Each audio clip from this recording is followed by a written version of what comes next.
देवघरात ठेवलेली ही छोटीशी सुपारी तुमच्या घरात सुख समृद्धी आणते का? की तिच्यामुळे काही अशुभ घटना घडतात? अनेक लोक रोज पूजा करतात. देवघरात सुपारीची पूजा करावी का? पण सुपारीची पूजा करण्याचे महत्त्व काय? आजच्या या व्हिडिओमध्ये आपण जाणून घेणार आहोत धार्मिक आणि पारंपरिक महत्त्व. त्यामुळे हा व्हिडिओ शेवटपर्यंत नक्की पहा. नमस्कार, प्रगती रेट्स या चॅनलमध्ये तुमचं स्वागत आहे. तर आज आपण पाहणार आहोत देवघरात सुपारीची पूजा करावी का? ते शुभ असतं की अशुभ? तर सुपारीची पूजा का करतात ते सर्वप्रथम पाहूयात. हिंदू धर्मात सुपारीला स्थैर्य, पूर्णत्व आणि मंगलतेचे प्रतीक मानले जाते. अनेक पूजामध्ये सुपारी ही देवतेचे प्रतीक म्हणून स्थापित केलेली आहे. पुढे पाहूयात सुपारीवर देवतेचे आव्हान. कलश स्थापनेच्या वेळी किंवा गणपती पूजेमध्ये सुपारीवर देवतेचे आवाहन केले जाते. काही ठिकाणी सुपारीला श्री गणेशाचे प्रतीक मानले जाते. पुढे पाहूयात सुपारी ही लक्ष्मी आणि समृद्धीचे प्रतीक कसं मानलं जातं. पारंपरिक मान्यतेनुसार सुपारी धन, पैसा, समृद्धी आणि शुभतेचे प्रतीक मानले जाते.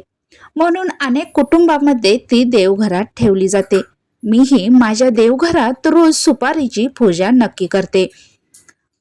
पुढे पाहूयात प्रत्येक सुपारीची पूजा करावी, एक का दोन सुपारीची पूजा करावी?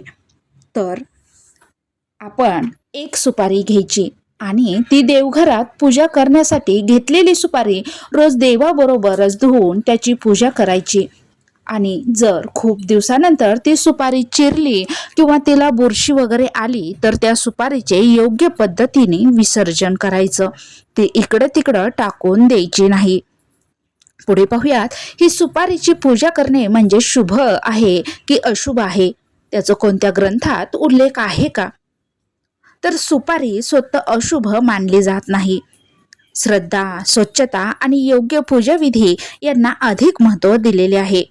त्यामुळे सुपारी ठेवली म्हणजे नक्की शुभ की अशुभ असं मानता येणार नाही किंवा सांगता येणार नाही, कारण तसा उल्लेख कोणत्याच ग्रंथात केलेला नाही.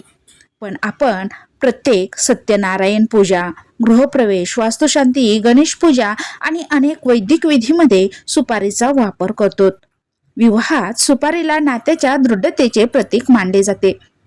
पहिलं बघा, जर एका गाडीवर 3 माणसं जर समजा नवरी बघायला चालली किंवा नवरदेव बघायचं म्हणजे नवरा मुलगा बघायला चालले पाहुणे होऊन, तर 3च माणसं आहेत म्हणून बायका काय करायच्या, एक सुपारी म्हणायच्या तुमच्या खिशात घाला.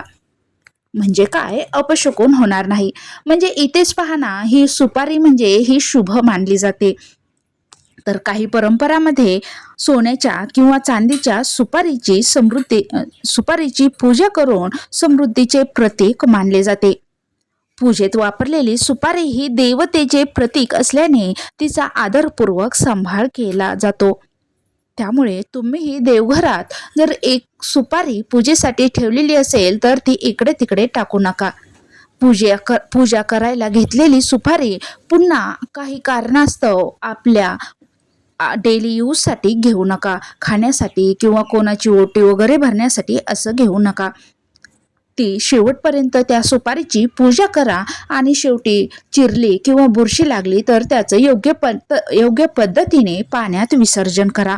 मी देव धुण्यासाठी कोणतीही पितांबरी नाही वापरली किंवा लिंबू किंवा चिंच वापरलेली नाही. तर एक भैया नावाची पावडर भेटते, ती पावडर वापरून मी ब्रशने देव घासलेले आहेत. ती पावडर वापरून तर बघा किती चकाचक निघालेले आहेत. तुम्हालाही जर असे देव चकाचक करायचे असतील तर नक्कीच तुम्ही ही पावडर घेऊ शकता आणि तुमचेही देव असे चकाचक काढू शकता. तर व्हिडिओ आवडला असेल तर व्हिडिओला नक्कीच लाईक करा, चॅनलला सबस्क्राईब करा आणि बेल आयकॉन दाबा. म्हणजे असेच नवनवीन व्हिडिओ तुमच्यापर्यंत सर्वात अगोदर पोहोचतील. आणि डिस्क्रिप्शन बॉक्समध्ये आपण काही लिंक्स दिलेले आहेत, तर त्यावरील प्रोडक्ट तुम्हाला आवडले तर नक्कीच तुम्ही ऑर्डर करू शकता. काही चुकलं असेल तर क्षमा असावी. धन्यवाद.